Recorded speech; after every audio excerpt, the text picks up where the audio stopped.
ನಮಸ್ಕಾರ ಎಲ್ಲರಿಗೂ. ಹೇಗಿದ್ದೀರಾ ಎಲ್ಲರೂ? ಸಿಂಪಲ್ಲಾಗಿ ಮೊದಲನೇ ಸರಿ ಅಂದರೆ ಕಲ್ತ್ಕೊಳ್ಳೋರು ಯಾರೆಲ್ಲ ಇದ್ದಾರೋ ರಂಗೋಲಿ ಹಾಕೋದಕ್ಕೆ, ಅವ್ರಿಗೆ ಸಿಂಪಲ್ಲಾಗಿ ಗೊತ್ತಾಗಬೇಕು ಅಂತ ಈ ಒಂದು ಚಿಕ್ಕಿಯ 7 ಚಿಕ್ಕಿಯಿಂದ 4ಕ್ಕೆ ನಿಲ್ಲಿಸಿರೋದು ಚಿಕ್ಕಿಯಿಂದ ನಾನು ಚಿಕ್ಕದಾಗಿ ರಂಗೋಲಿಯನ್ನು ಹಾಕಿದ್ದೀನಿ. ಇದನ್ನು ನಾನು ಡಿಸೈನ್ ಮಾಡಿದ್ದೀನಿ, ಬಟ್ ನಿಮಗೆ ಯಾವ ಥರ ಬೇಕೋ ಬೇರೆ ಬೇರೆ ಎಲ್ಲ ಡಿಸೈನ್ ಮಾಡ್ಕೋಬಹುದು ಇದೇ ಒಂದು ರಂಗೋಲಿಯಲ್ಲಿ.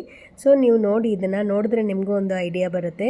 ಸೊ ಈ ಥರ ನಾವು ಚಿಕ್ಕ ಒಂದು ರಂಗೋಲಿನೇ ಸಹ ದೊಡ್ಡದಾಗಿ ಚೆನ್ನಾಗಿ ಹಾಕಬಹುದು. ಹಬ್ಬದ ಒಂದು ದಿನಗಳಲ್ಲಿ ಚಿಕ್ಕ ರಂಗೋಲಿಯಿಂದನೂ ಸಹ ಒಂದು ದೊಡ್ಡದಾಗಿ ಒಂದು ಡಿಸೈನನ್ನು ನಾವು ಮಾಡ್ಕೊಳ್ಬಹುದು.